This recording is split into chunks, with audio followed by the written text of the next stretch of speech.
You could go ahead and tiptoe through your life, digging in the dirt, you can stress on the strife, but I'm gonna fly past the worry and the pain today. I'm flying on faith, flying on faith. I'm flying on faith, faith. You could cry all night about the things that you hate, so dissatisfied in so many ways, but I'm gonna find a way to celebrate today. I'm flying on faith, flying on faith. I'm flying on faith, flying on faith. Picked up my baggage and I threw it out the door.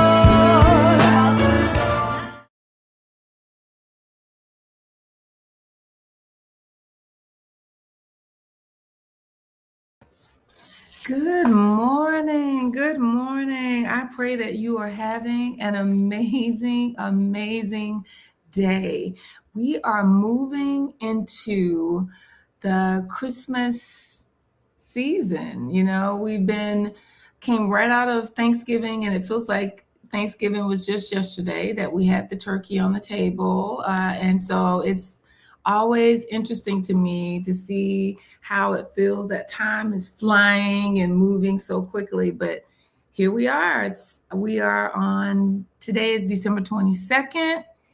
We have 3 days until Christmas, and most of us are probably still running around trying to get Christmas gifts and trying to do all of those things. But let me just tell you this.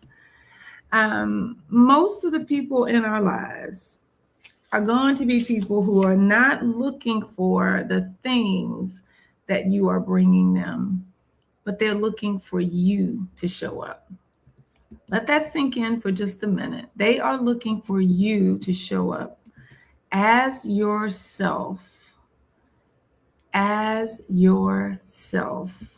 healthy, whole, and ready to move into the new year with them. So slow down and take a beat. Remember, take a beat. When I say take a beat, I mean take some deep breaths in and out and feel yourself. You know, be present with yourself, and then let that be what you offer to your loved ones for this season. Is the gift of presence, being there. Say that one more time. Offer to them the gift of presence, your presence in the place, fully aware, fully ready to engage.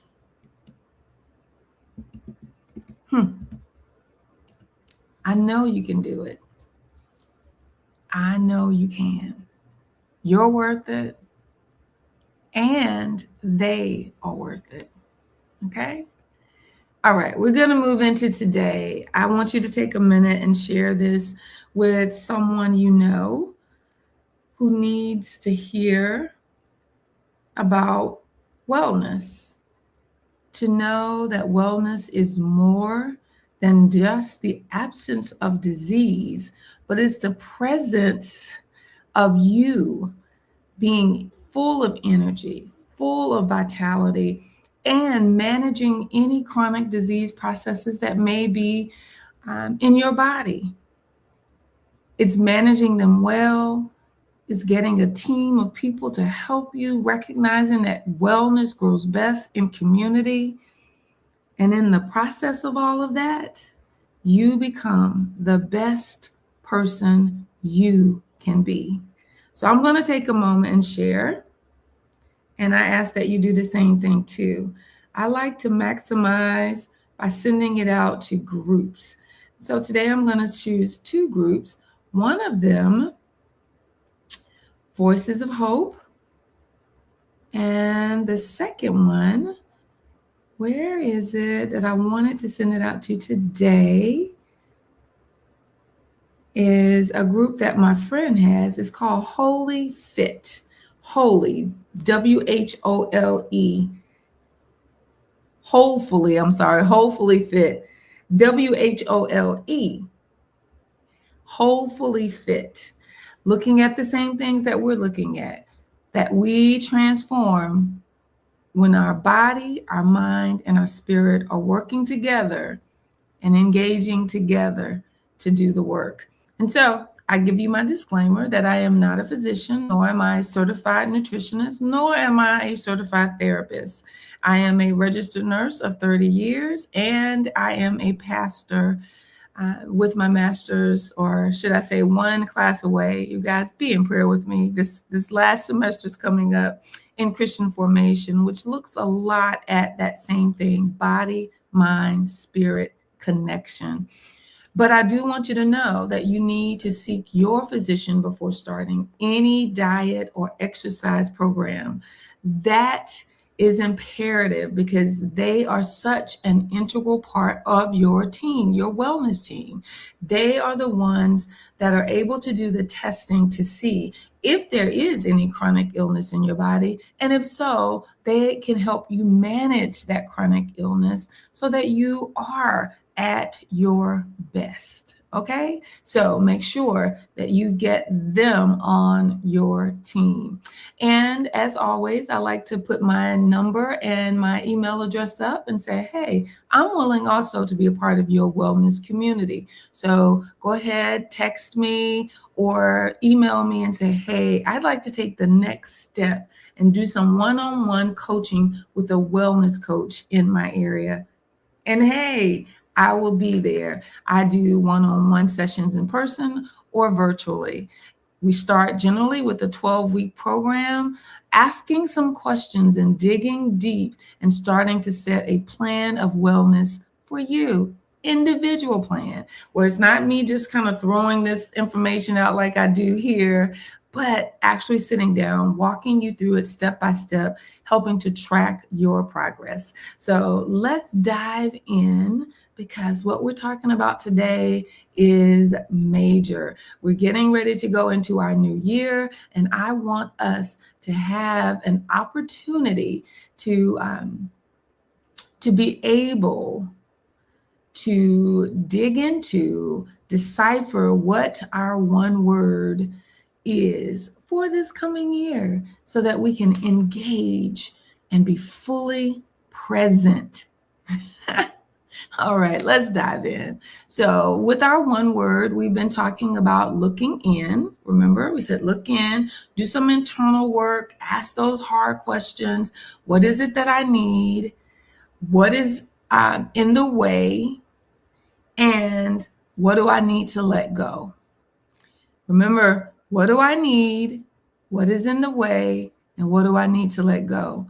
And what is in the way and what do I need to let go? Those things may be very personal things.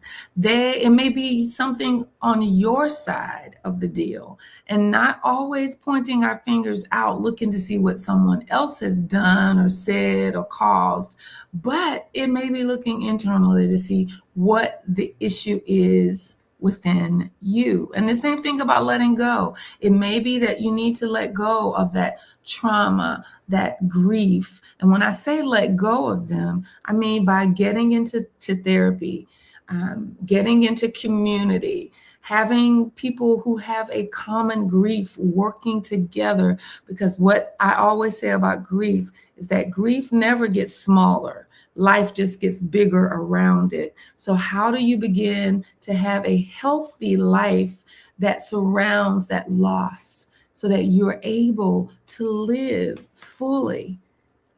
One thing I say, I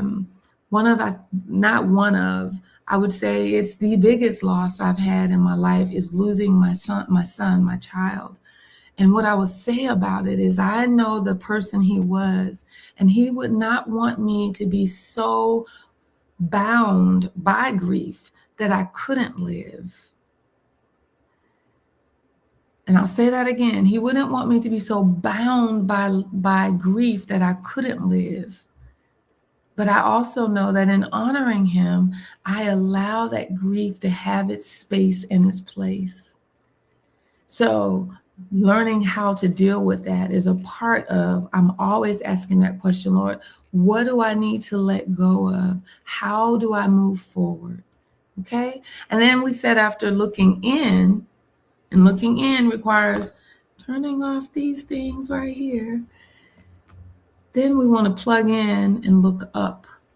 We're plugging in and asking God, what is it that you want to do in and through me this year, in this coming year? What is it that you want to do in and through me in this coming year? And once you've done that self-reflection, and once you've done that time with God, asking what he needs from you in and through you, then we start to get our word. By now, if you've been walking with me over this last week and a half, you should probably have some ideas. You probably have been jotting down some words that you think are a part of what your one word may be in this coming year. I have been doing it, and I've been kind of testing some words out, saying, Lord, is this it? Is this the word? And and looking at it in different forms. Maybe it's the concept, but it might not be the exact word. So I've been playing around with that. And so I hope you have as well, so that you can begin to see what is it what is going to be your one word for this coming year. And remember, I just kind of touched very briefly on the fact that our word tends to touch 6 areas of our lives. That one word, the book that I showed you, which for some reason is not on my desk. I probably had it in reading. I don't know where it is right now, but I'm gonna post this in the comments, because I want you to understand that, remember that our resolutions, when we make those resolutions, New Year's resolutions, like I want to lose 50 pounds by February 14th. First of all, they tend to be very unrealistic, but they're more about doing. Our one word is about becoming that our behavior begins to be shaped by that one word. Our thought process begins to be shaped by that one word. And when I say it's shaped, these are the areas, those 6 dimensions of life: our mental well-being, your thoughts, your focus, your learning; our physical well-being, your body, your health, your energy; our emotional well-being, your feelings, your mood, your resilience; our relational, which is our connection with family, friends, colleagues, our general community, how we interact with others; spiritual, your faith, your purpose, your inner meaning or being; and then financial, your money, your resources, and your abundance. That is the area that one word touches. That is the space that one word embraces or nurtures, okay? I just wanted to give you an example and kind of walk you through what a word can do in each of these areas. Let's start with the word light. That was someone's word. It was mentioned in the book, one word, light, L-I-G-H-T. When we think of light, often we think of that beam that that gives illumination to something, okay? For this person, light meant that, and it had some other underlying connotations. And for them, that mental and emotional area, light, L-I-G-H-T, didn't just mean the thing that illuminates, but it also meant the weight of it. They begin to look at light as in, I've been so heavy mentally and emotionally. I've been so heavy and so burdened. And so for them, the word light meant lifting that burden, lifting that load. And they began to see a therapist. They began to seek spiritual counseling from their pastor. They began to engage in community. And so they were no longer carrying that load of mental and emotional baggage by themselves. They became light in their life. Let's see, another example I think that was in there was, passion.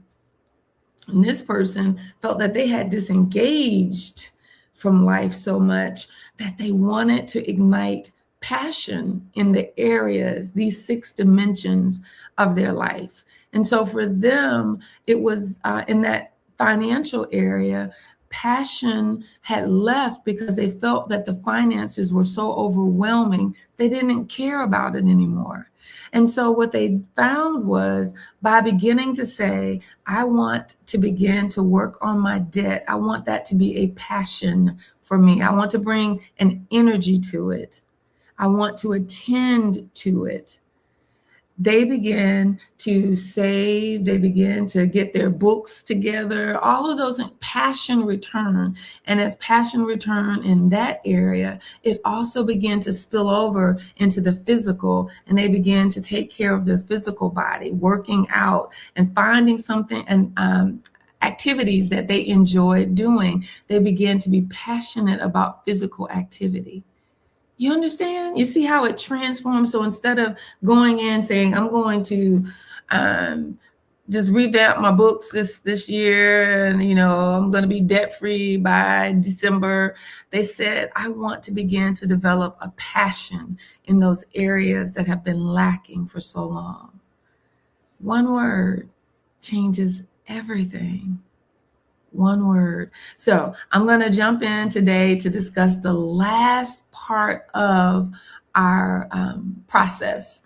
We've looked we've looked up, we've gotten our word, and now we want to look out. And looking out is beginning to let others know about our one word. That is probably one of the toughest parts, because once you tell somebody about it,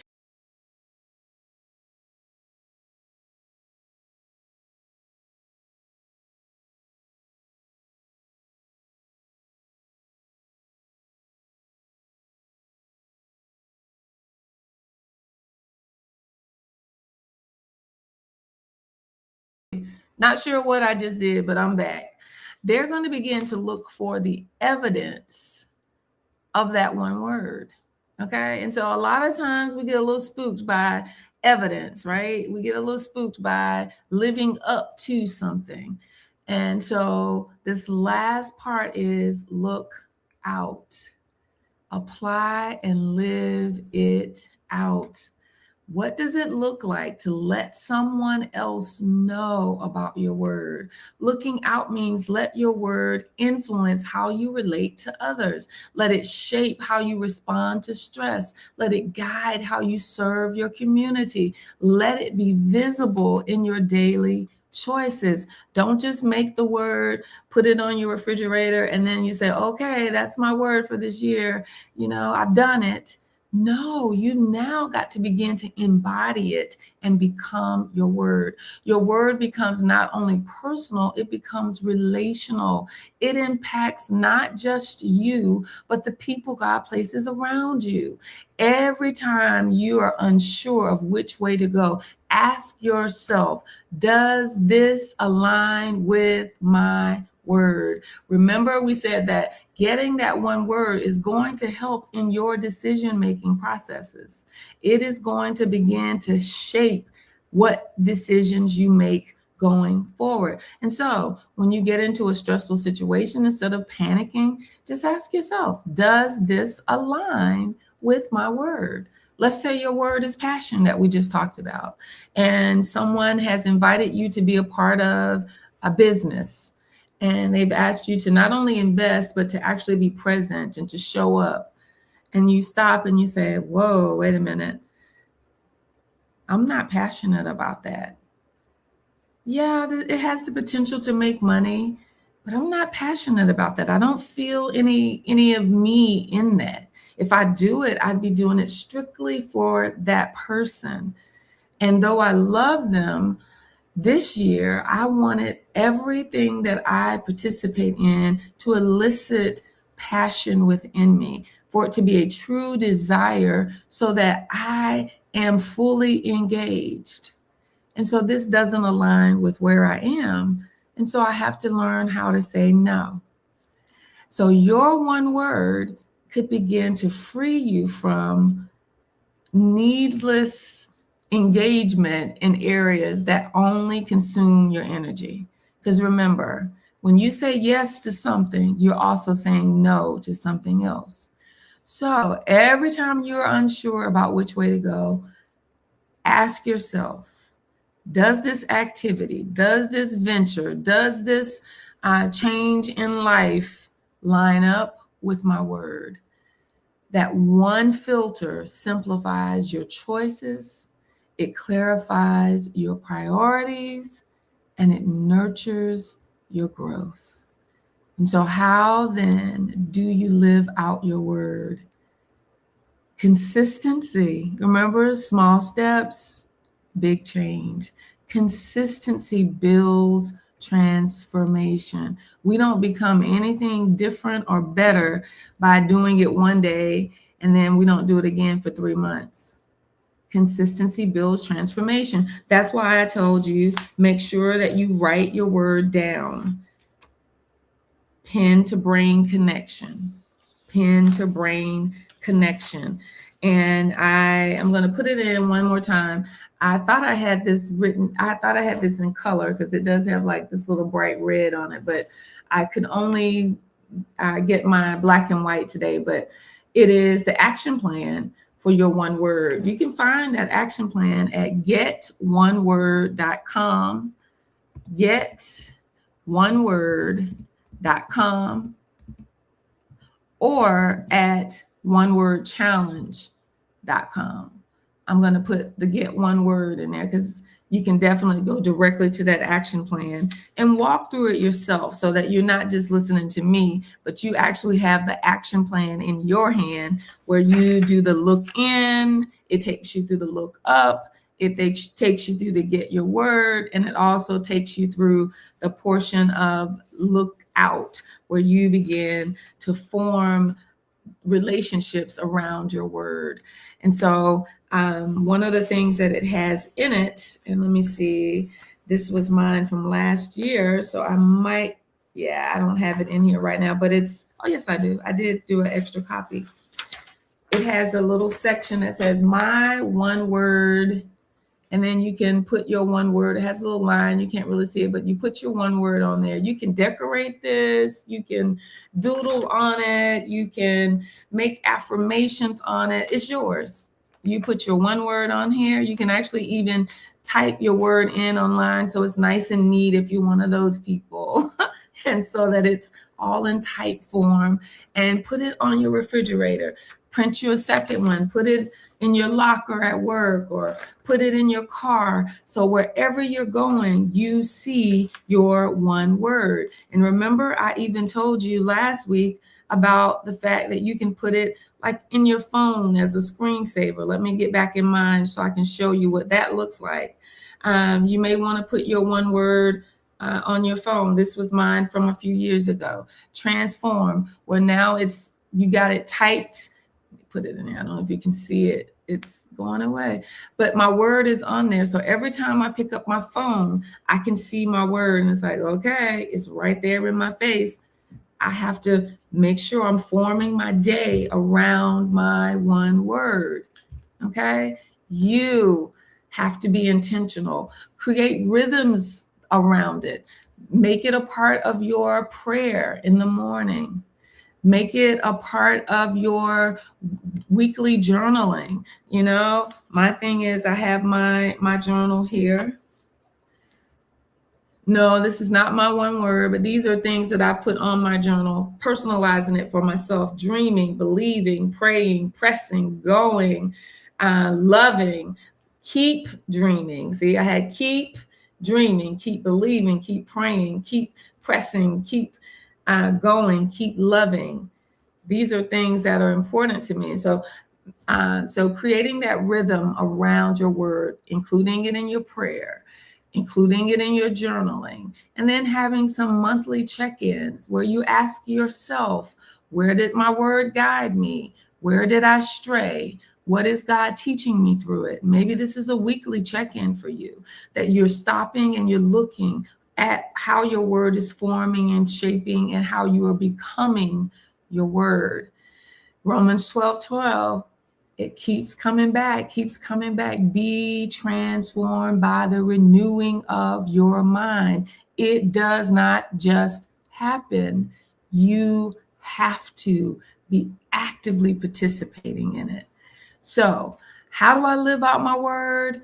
By creating consistency around my word, including it in my morning prayer time, including it in my journaling, and beginning to have those check-ins weekly in the beginning, and then maybe moving it to monthly, where you're asking yourself questions. Where did my word guide me? Where did I stray? And what is God teaching me through it? You're going to begin to see transformation taking place. I'm going to let you go today. On Wednesday, Christmas Eve, I am going to pop in because I want to start talking about what we call through one word. And I say we because I feel like I'm right there with Jimmy Page and John, and I think Billy was the other person, that I'm right there with them, that we're looking at how do we live this out? How do we make it happen? But their recommendation is to form strength teams, stretch teams. And these stretch teams are people that are also doing the one word process. And as they're doing the one word process, you all are checking in with each other. You're encouraging each other. We're going to talk more about that on Wednesday.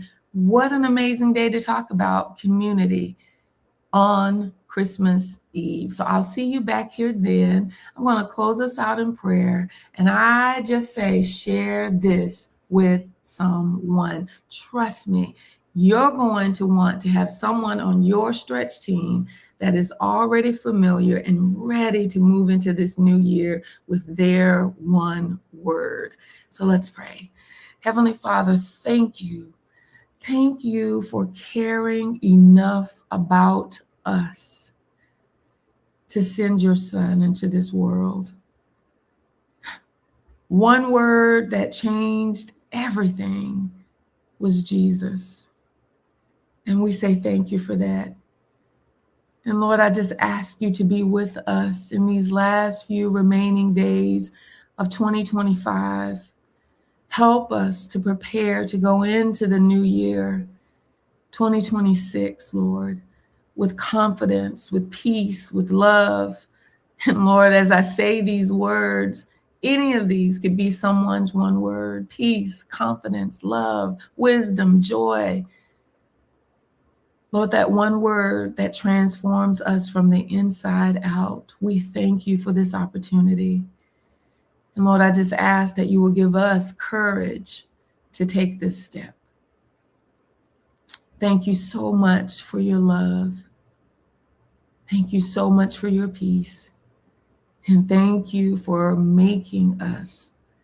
Your word says through Psalm 139 that we are fearfully and wonderfully made, and that you know us from the inside out. Lord, begin to reveal those qualities that you love so much about us, because after all, we are created in your image to bring forth your glory. And so I say thank you. I give you glory in Jesus' name. Amen. I'll see you back here on Wednesday, ready to dive in. On Wednesday, I want to see some of those words popping up in the feed telling me, I've got my one word. It's this, it's joy, it's peace, it's love, it's guidance, it's influence, it's leadership, it's whatever it is. I want to see it in the chat. So share this with someone and let them know that you, my friend, you are ready to become the person that you admire, okay?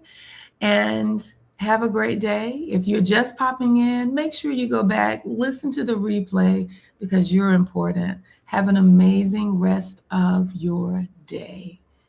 And Merry Christmas season.